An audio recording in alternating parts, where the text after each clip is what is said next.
Olá, olá, olá, olá. Voltei. A internet deu uma caída.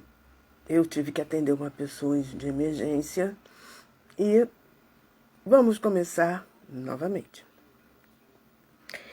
Em primeiro lugar, hoje é um dia para mim que eu tenho muito a comemorar. 97 anos que meu pai veio para essa terra. Não sei se está no mundo encarnado ou desencarnado. Mas foi o pai que eu tive, um pai que eu conheci, o pai que deveria ser o meu pai. Então, muita gratidão a esse espírito que me deu a oportunidade da vida. Nem sempre tivemos um mar de rosas, né? Que todo aborrecente aborrece. Mas eu reconheço que ele me deu o que ele tinha de melhor.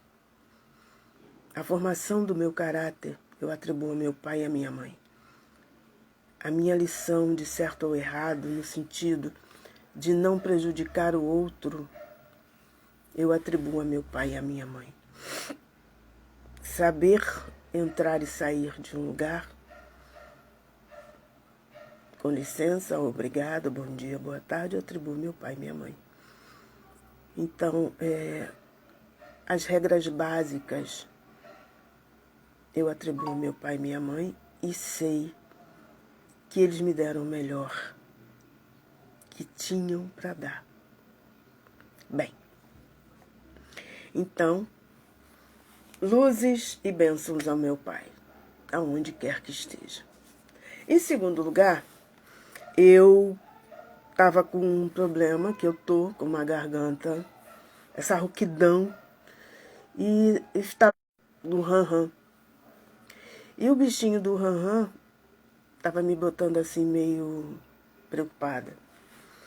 Por mais convicção que você tenha, você não só faz coisas certas, você dá umas escorregadas e você só não pensa só o positivo, você também pensa. Pode ser esporadicamente, mas você também pensa de coisas que não são tão positivas. E eu estava achando que que estivesse com alguma coisa mais grave, porque na verdade eu fumei mais de 40 anos. E como ex-tabagista, a gente sabe que sempre tem algumas sequelas. E lá fui eu, hoje, fazer o exame. E graças ao Pai, graças ao Universo, nada tenho, garganta limpa, cordas vocais limpas, a rouquidão é um inchaço, porque eu como deitada na cama e vou dormir. Ah, o que você come, Jussara? Eu como um biscoitinho, eu como um queijo. E às vezes eu fico atendendo até tarde, fico aqui até tarde, fazendo algumas coisas, e esqueço de me alimentar alguma coisa, tipo 7, 8 horas. E às vezes são 10, 11 horas da noite e eu vou comer alguma coisa. Mas eu vou corrigir esse procedimento, essa mania, e vou me curar rapidinho disso. Então eu estou feliz 2 vezes. Uma vez pelo meu pai, que é um espírito que eu amo, independente de onde esteja, e uma vez por mim, porque o universo me brindou com mais uma boa notícia. Mas hoje eu vim falar de um assunto um pouco, como eu vou dizer, um pouco delicado, porque muitas de nós, e o nosso assunto é voltado diretamente a mulheres, muitas de nós assumimos algo que ouvimos, às vezes nem foi para nós, mas a gente estava próximo, ouviu e usou como carapuça durante um período e carregamos durante a vida toda. São as crenças limitantes que derrubam mulheres. O que é uma crença limitante? É algo que não faz parte da sua verdade, mas que você, ao ouvir, atribuiu como verdade e carrega a vida toda ou por um longo período. E existem algumas que realmente são muito fortes e derrubam qualquer um. E eu venho falar para vocês dessas crenças e também vou dizer como a maneira de mudá-las. São muitas crenças que existem e nós teremos 4 dias essa semana falando delas. E essas crenças limitantes, elas estão tão enraizadas dentro de nós que muitas das vezes achamos que a pessoa que falou não falou por mal. E aquilo a gente guarda porque guarda, é verdade, é o que é. Assim, uma delas, que na verdade era a última da minha lista, mas eu vou começar com ela, não tenho como fazê-lo, não sou capaz. A gente escuta muito isso. Pode ser assim, você não sabe. Ah, isso não serve para você. Você não vai chegar lá. E quem foi? Eu pergunto a você, que está aí do outro lado, quem foi que predeterminou o que é capaz para outra pessoa? Em tempos antigos, mulheres não fariam nada que fosse trabalho braçal. Então, as mulheres eram consideradas bibelôs. Algumas. Porque as empregadas lavavam banheiro, lavavam tapetes, carregavam tapetes, batiam tapetes, davam banhos em inválidos, carregavam peso e nunca tinham morrido. Não morriam disso, não morriam por desempenhar determinada função. Morriam porque se alimentavam mal, morriam porque se cuidavam mal, morriam porque muitas morriam de fome até, porque o pouco que ganhavam levavam para casa para os filhos, morriam de parto, morriam de doenças fáceis de serem curadas hoje. Passou-se muito tempo, saímos dos séculos XV, XVI, XVII, entramos no século XVIII, já foi melhorando alguma coisa. No século XIX, as mulheres foram trilhando caminhos maiores, mas ainda não podiam falar por si, não podiam desempenhar determinados papéis, a não ser damas de companhia, não ser filhas que cuidavam de mães e pais ou esposas. E foi passando o tempo, até que chegamos no século XIX, que foi um século em que muitas das funções atribuídas somente a homens foram sendo desenvolvidas por mulheres. Antigamente, as mulheres não eram professoras. Não existiam professoras mulheres. Eram os homens que eram preceptores. Que absurdo. Hoje, a grande maioria das professoras e preceptores são mulheres. E por que mudou isso? Mudou porque uma mulher, 2, 3, uma minoria disse que era capaz, que sabia fazer aquilo tão bem quanto, e foram à luta. Então, uma mulher que usa a crença limitante de que não sou capaz, não posso fazer, ela está indo de encontro a ela mesma, está cortando as suas próprias asas, está impedindo o crescimento dela como pessoa e de seu espírito eterno. Então precisamos quebrar esse primeiro tópico. Toda a mulher é capaz. Então bata no seu peito e diga: eu sou capaz de qualquer coisa. Eu posso dirigir um avião, porque já temos pilotos mulheres. Eu posso ser um astronauta, porque já temos astronautas mulheres. Eu sou cirurgiã, eu sou juíza, eu sou árbitro de futebol, eu sou lutadora, eu sou professora, eu sou enfermeira, eu sou médica, eu sou advogada, eu sou pedreira, eu assento ladrilhos. Eu sou qualquer coisa. Eu sou perfuradora de petróleo. Tudo uma mulher é capaz. E ainda tem um blend a mais. Ela faz tudo com as unhas feitas e com um sentido de expert, com capricho. Então, nunca mais diga para você mesma: eu não sou capaz. Uma outra que é bem parecida com essa, mas tem acréscimos, é: eu não sou o suficiente.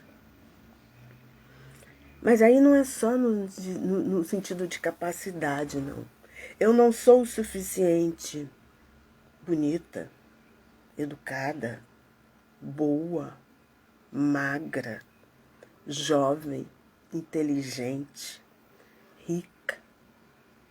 Eu não sou o suficiente. Quando, na verdade, você é mais que o suficiente. Você é uma mulher capaz e suficiente para qualquer coisa. Não existe mulher feia. Existe aquela que não se valoriza. Não existe o problema da gordura. Existe aquela que não se ama. Porque quando você se ama, independente de estar gorda ou magra, você se olha com os olhos amorosos. Então, se você está bem, dane-se o resto. A verdade sua não precisa ser a verdade do outro ou da outra. A sua verdade te basta. E se você se ama, gorda ou magra, isso é o que interessa. Uma outra coisa assim que eu acho muito triste e que você ouve muito, principalmente de mães ou de mulheres casadas, é: eu preciso fazer os outros felizes. Então, não serei rejeitada. Se você se sente rejeitada dentro daquele grupo que você vive, é porque você se rejeita. A partir do momento que você se aceita como você é, se o outro não te aceita, é problema dele e tá tudo bem. Existe um ditado que diz assim: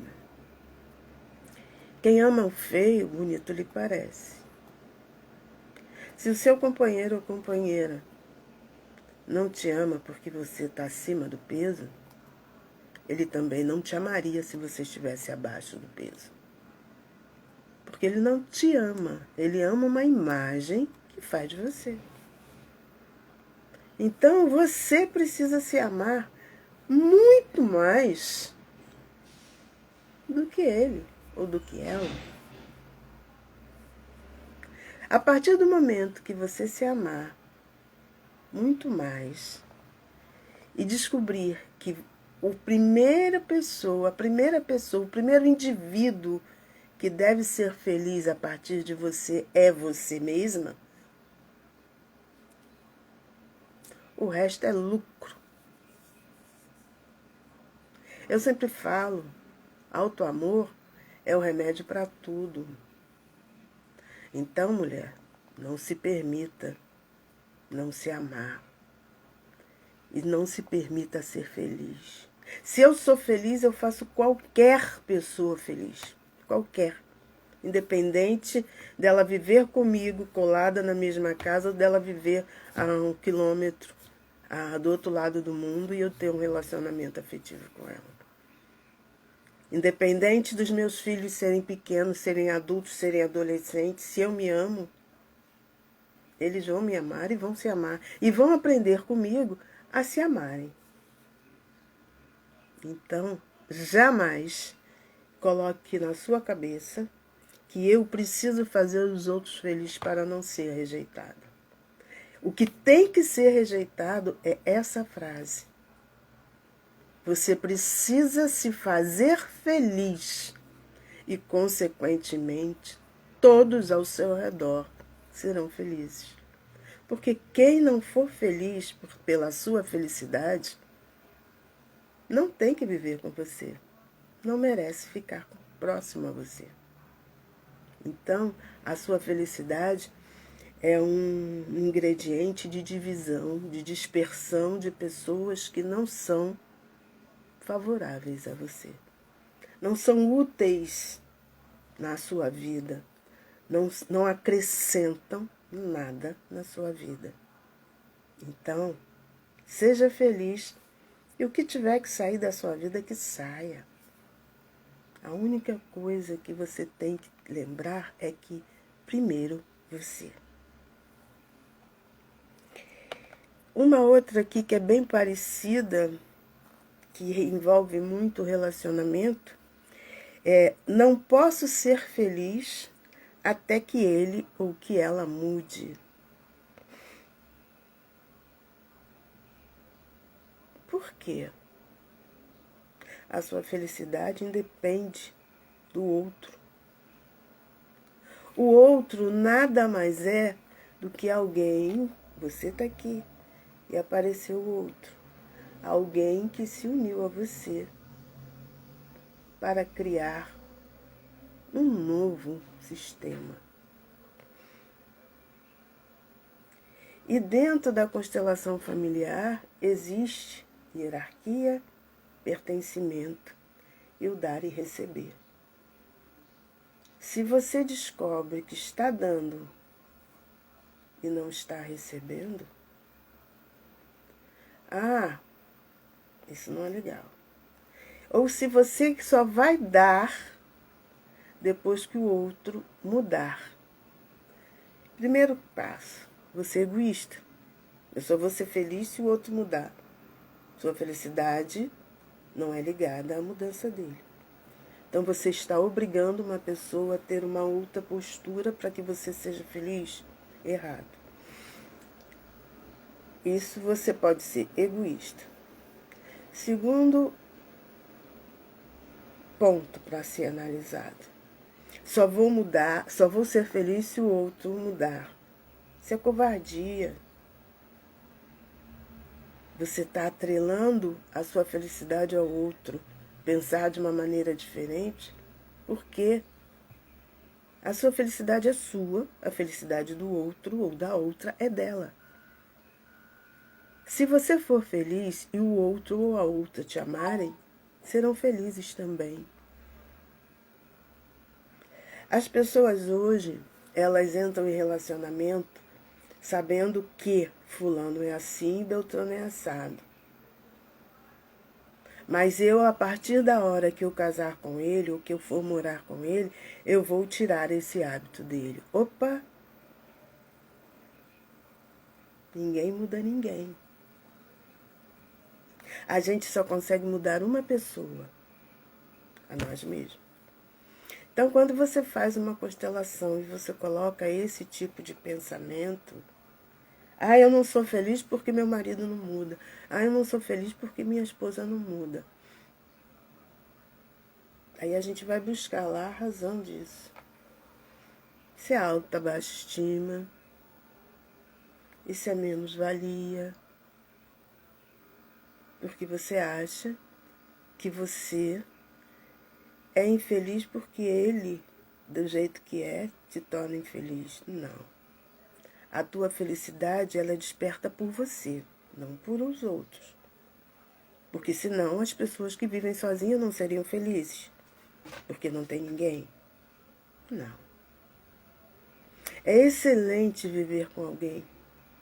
É muito bom ter um companheiro ou companheira. Isso é muito legal. Porque você tem alguém para trocar ideias. Você tem alguém para sentar num sofá e cada um pegar um livro e ler, mas saber que não está sozinho. Mas tem união. É bom, muitas das vezes, ver um filme sentado no sofá, agarradinho com o outro. Tudo isso é muito bom. E você pode ser feliz assim, sem precisar mudar o outro. Se der, sabe, você precisa se dar um limite para que, a partir dali, você não invada o espaço do outro. Você já imaginou se o outro pensar também, o outro ou outra pensar também, que só será feliz se você mudar? Então, nenhum dos dois, ou das duas, serão felizes. Eu não mudo porque ele não muda porque eu não mudo. Isso é louco. E egoísta. Egoísta porque você não se ama o suficiente para poder amar um outro. Você só dá aquilo que você tem. Opa, eu só dou aquilo que eu tenho? Sim. Se você promete a alguém R$ 100 e você não tem R$ 100, como é que você vai dar R$ 100 para alguém? Ah, vou pedir ao fulano. Tudo bem, mas você abriu uma dívida com o fulano. Porque você não tem isso. A mesma coisa, como você vai dar amor e dar felicidade a alguém se você não tem? Porque você não é feliz porque o outro não muda. Você não é feliz porque você tem que cuidar da felicidade dos outros. Você não é feliz porque as pessoas dizem que você não é capaz. Aonde está o eu nessas equações? Depois de todos.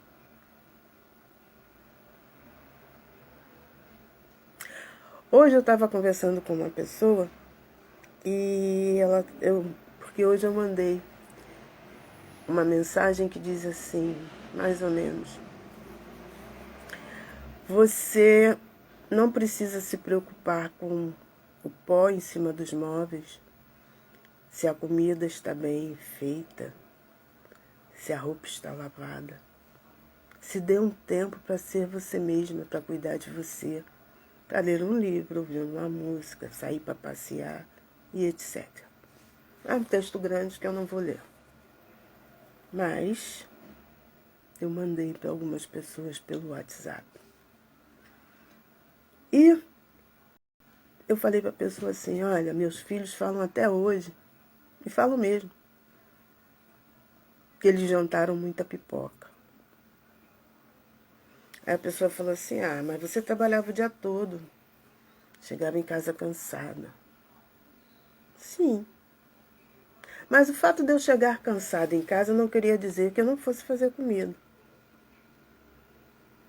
Mas eu não estava afim. Eu não queria fazer. Então eu fazia pipoca. Se eu me arrependo? Não. Ninguém morreu. Estão aí, saudáveis, vivendo a vida deles. Então, eu me dava o direito de não fazer comida. Ponto. Errado ou certo era a minha verdade. Verdadeiro ou falso era a minha certeza. Isso é que é importante. E eu fiz de propósito. Errado ou não, errado ou falso? Não. O errado ou certo era a minha verdade. Porque era a verdade. Eu não queria saber se era errado ou certo. Era a minha verdade naquele momento fazer pipoca. E ponto. Verdadeiro ou falso era a minha certeza. Eu tinha certeza que eu não queria fazer comida. Ponto. Porque primeiro vinha a minha pessoa. Para que eu fosse uma mãe melhor, eu tinha que primeiro pensar em mim. para depois pensar nos meus filhos. Ah, mas você é egoísta? Sou não. Eu não posso dar nada que eu não tenha. Essa é a grande verdade. E se eu não tenho felicidade, se eu não me sinto bem, se eu não estou bem dentro daquela minha vida, eu vou fazer com que todos que estão ligados a mim não ficam bem. Então fica todo mundo insatisfeito porque eu estou insatisfeita com aquela realidade que eu tenho e que disseram que para eu fazer os outros felizes era minha prioridade para não ser rejeitada por eles. Ah, isso é balela, gente. Isso é muita balela.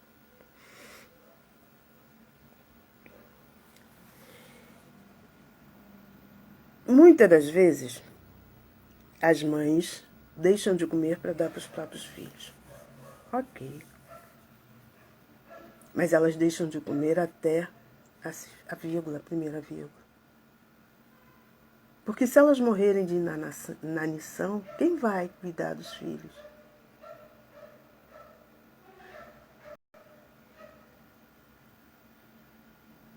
Eu tinha umas caixas que eu colocava meus sapatos. E até hoje o meu filho mais velho fala assim: você tinha muito sapato, teve um ano que você comprou um quichute para mim e outro quichute para minha irmã. Comprei mesmo. Não me arrependo. Eu comprei quichute para eles irem para a escola. Porque era um tênis de 6 em 6 meses. E eu tinha caixas de sapato cheias. Mas eu comprava sapatos numa loja aqui no Rio, que tinha uma loja chamada Gambier. Como eu tenho pé pequeno, eu calço 34, sobrava aqueles sapatos, aqueles pés menores, e eles botavam em liquidação. Então, se um sapato custava 20, o sapato de liquidação custava às vezes 8, 10. E eu comprava. Mas eu não comprava porque eu ia desfilar no final de semana ou ia para os bailes, não. Eu comprava porque eu tinha um cargo dentro da empresa que eu trabalhava e eu tinha que me vestir bem. Porque era uma empresa patriarcal, gerida por homens, e que para a mulher ter um cargo de chefia, ela tinha que provar que ela era muito boa. Eu não tinha parentes, eu não tinha padrinhos,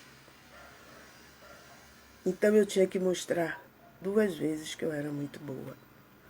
Eu não tinha uma beleza estonteante e não me deixava ser manipulada de uma maneira mais afetiva. Então eu tinha que provar 3 vezes. E eu era uma mulher negra dentro de um mercado financeiro.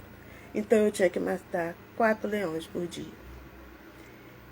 E, por isso, eu era considerada pelo meu perfume, eu era considerada pela minha forma de vestir e pela minha forma de me pôr em relação à minha moral.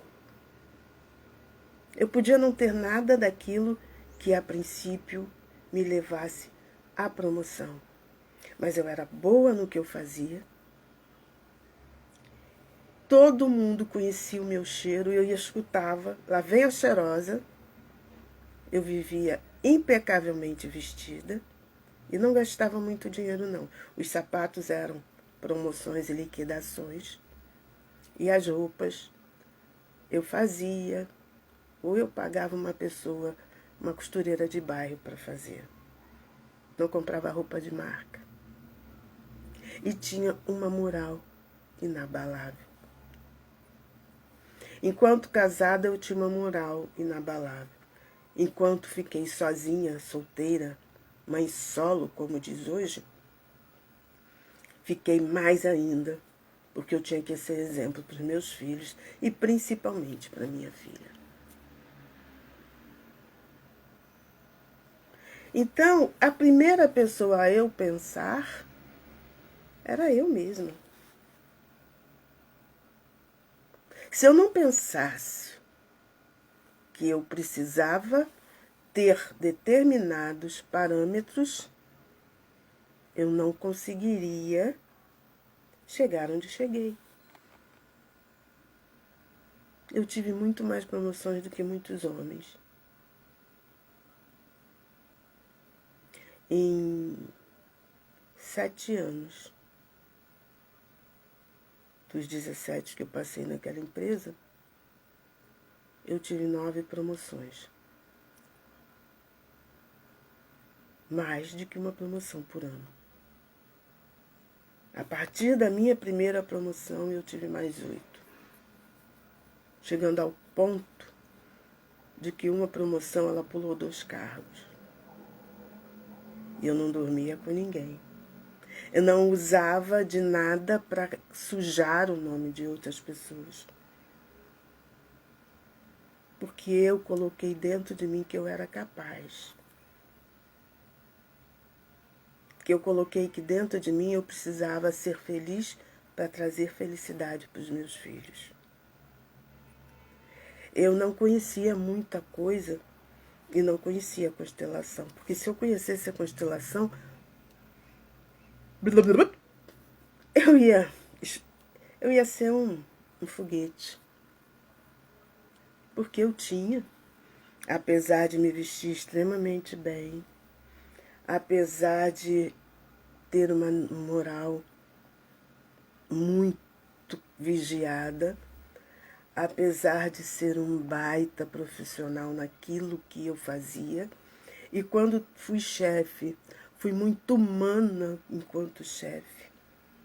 Mas eu tinha dentro de mim, lá dentro de mim, uma crença limitante que eu não era o suficiente. Eu não era bonita.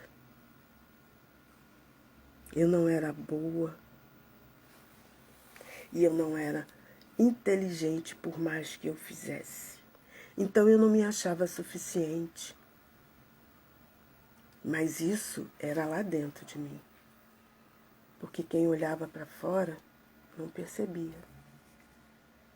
Eu tinha uma insegurança muito grande porque eu vivia num relacionamento abusivo.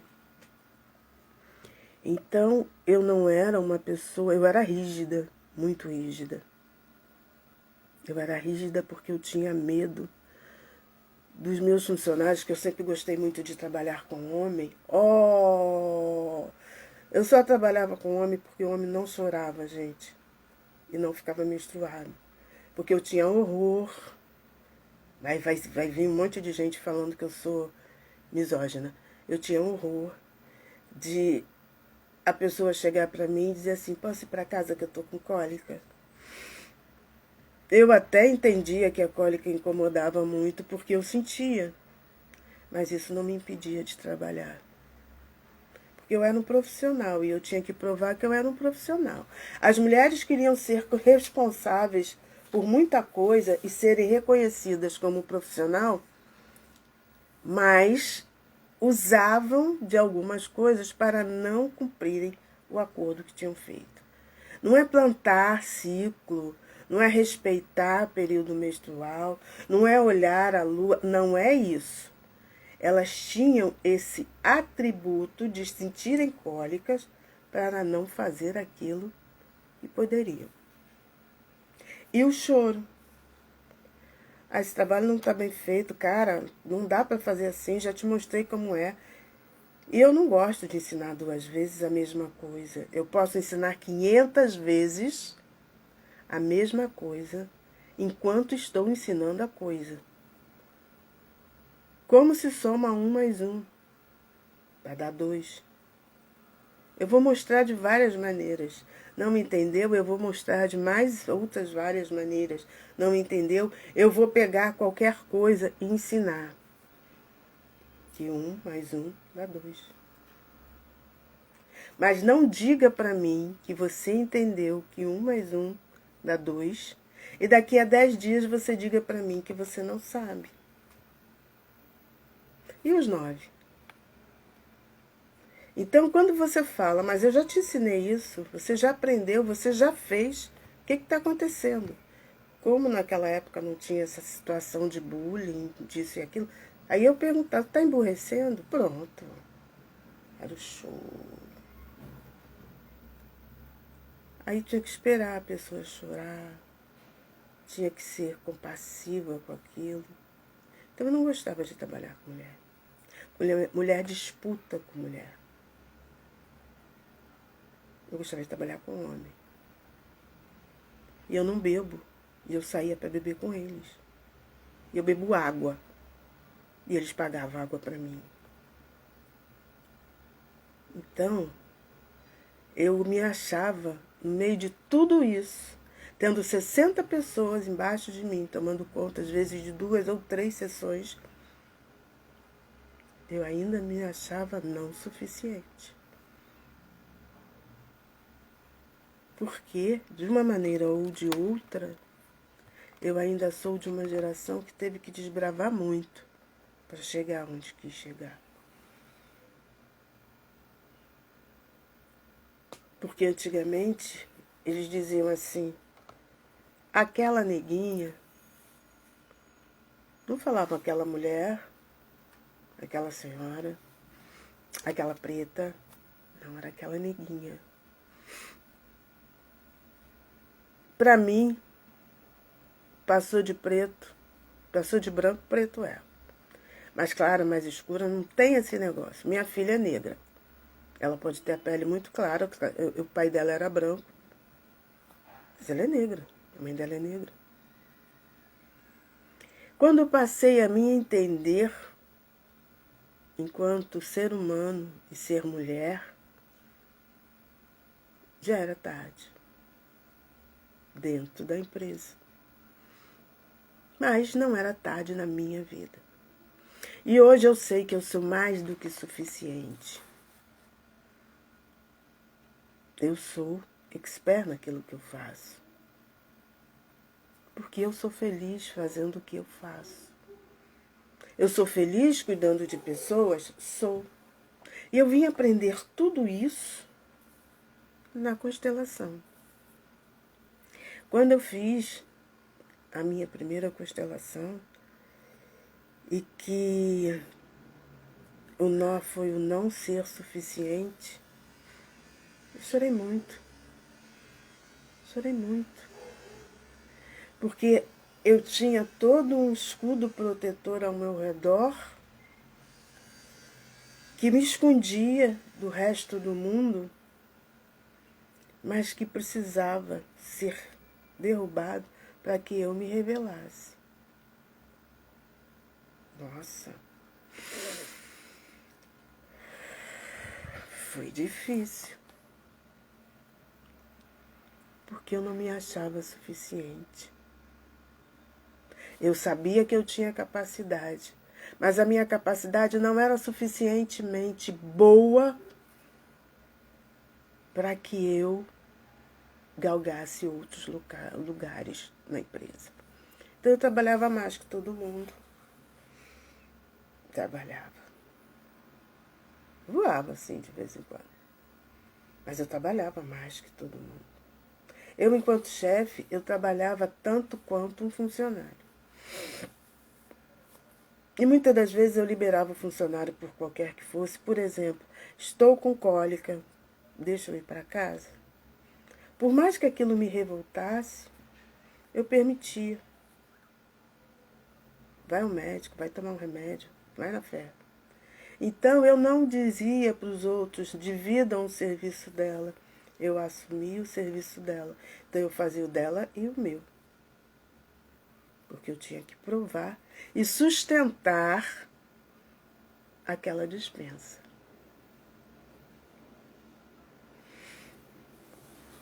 Porque eu não me sentia suficiente.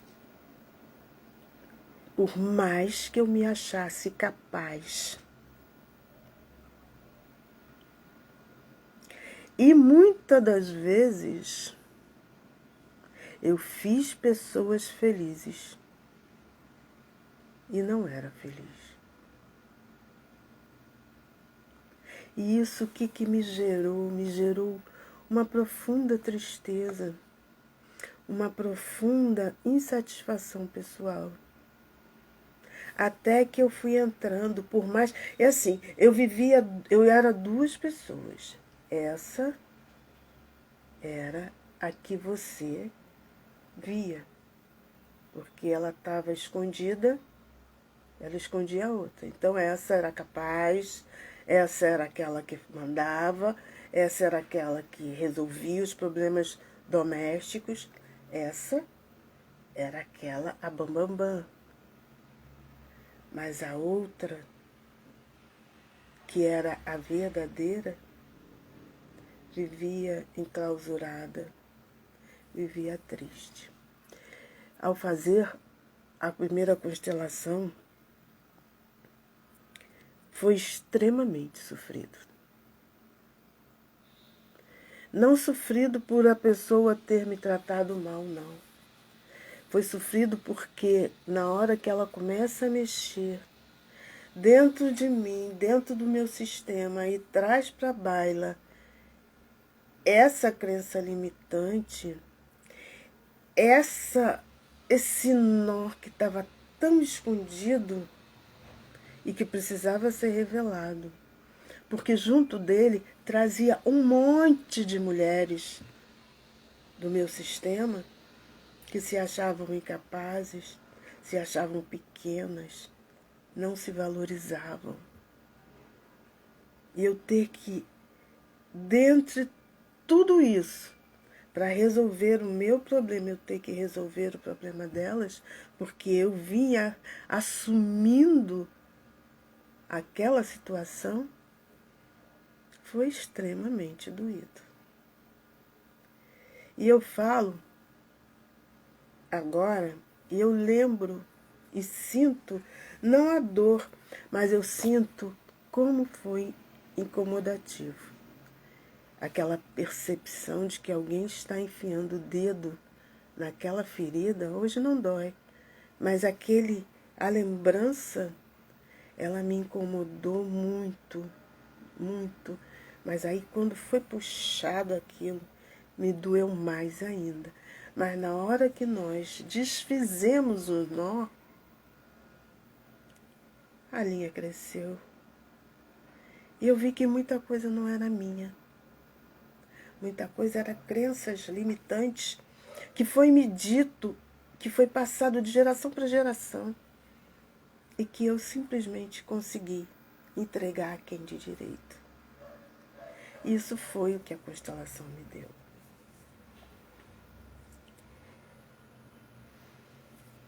Essa também eu vivi muito. Tenho que ganhar a aprovação de outras pessoas para me sentir bem comigo mesma.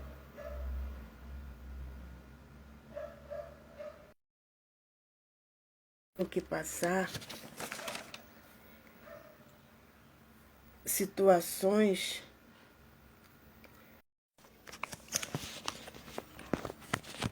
hoje está difícil, mas tenho que passar pela aprovação de outras pessoas para que eu siga o meu caminho, para que eu fique bem comigo mesma. Não. Não é necessário isso.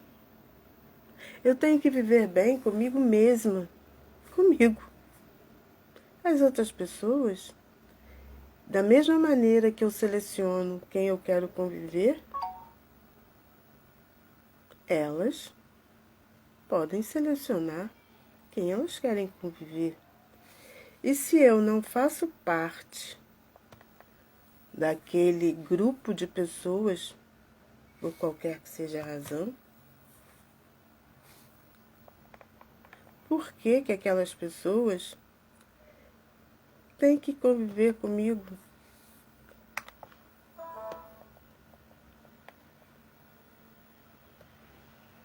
Não há necessidade. Então, o que ocorre? O que ocorre é que a gente tem que se amar bastante. Não é muito, não. É bastante. É o máximo do máximo. É bater no peito e dizer assim, eu me amo, eu me amo, eu me amo, eu me amo. É dizer feliz eu, feliz eu, feliz eu, feliz eu. Em primeiro lugar estou eu. E depois todas as pessoas ao meu redor. E isso é extremamente salutar e legítimo. Porque as pessoas precisam entender que você é você. Que você é alguém que muitas das vezes, muitas das vezes, quebrou barreiras para que essas pessoas fossem felizes.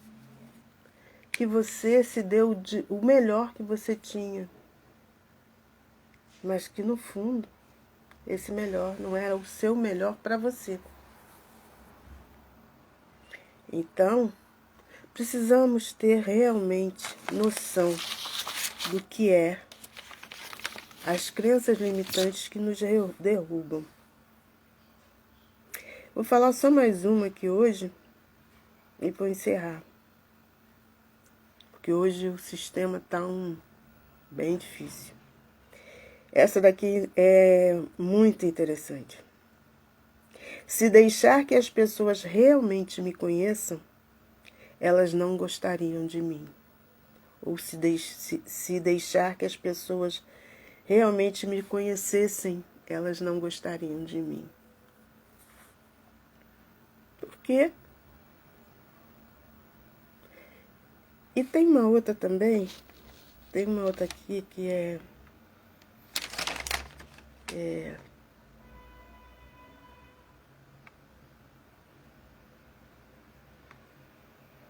que é interessante também, quer ver?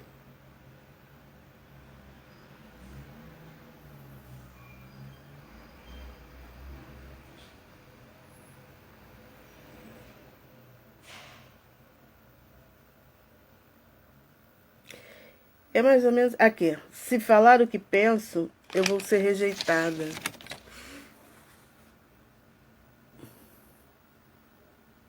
Por que você vai viver na falsidade com você mesma? O que você gosta, você gosta. O que você não gosta, o que você é, você é. Então, por favor, seja você mesma. Faça da sua vida o que você gostaria de fazer. Eu gostaria de ir amanhã falar ou receber de alguém alguma informação, se isso fez sentido. Hoje está um pouco complicado, é a internet caindo, é pessoas entrando, então eu gostaria que, se alguém for interferido por essa live, por essa conversa, que me dê um retorno. Obrigada a vocês por tudo que estiveram presentes, por todos aqueles que aqui vieram, e desejo uma boa tarde e até amanhã às 13 horas. Fiquem em paz e até amanhã.